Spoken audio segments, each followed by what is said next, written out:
ഡൽഹിയിലെ ഏറ്റവും പ്രശസ്തമായ ചരിത്ര സ്മാരകങ്ങളിൽ ഒന്നാണ് റെഡ് ഫോർട്ട് അഥവാ ലാൽ കില.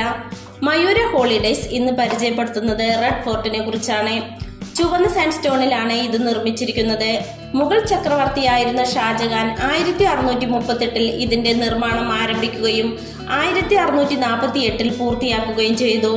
ഇൻഡോ ഇസ്ലാമിക് ശൈലിയിൽ നിർമ്മിച്ചിരിക്കുന്ന ഈ കോട്ടയിൽ സൂക്ഷ്മമായ കൊത്തുപണികളും മനോഹരമായ ശില്പകലയും നമുക്ക് കാണാൻ കഴിയും. ദിവാനി ആം, ദിവാനി കാസ്, റംഗ് മഹൽ തുടങ്ങിയവയാണ് ഇതിന്റെ പ്രധാന ആകർഷകങ്ങൾ. ഒരു കാലത്തെ രാജകീയ പ്രൗഢിയുടെ പ്രതീകമായിരുന്ന ഈ കോട്ട ഇന്നും അതിന്റെ മഹിമയും ഭംഗിയും നിലനിർത്തുന്നു.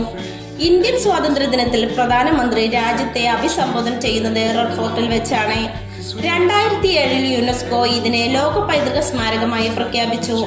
ചരിത്രവും ശില്പ സൗന്ദര്യവും ഒരുമിച്ച് അനുഭവിക്കാവുന്ന ഡൽഹിയിലെ മനോഹരമായ സ്മാരകമാണ് റെഡ് ഫോർട്ട്.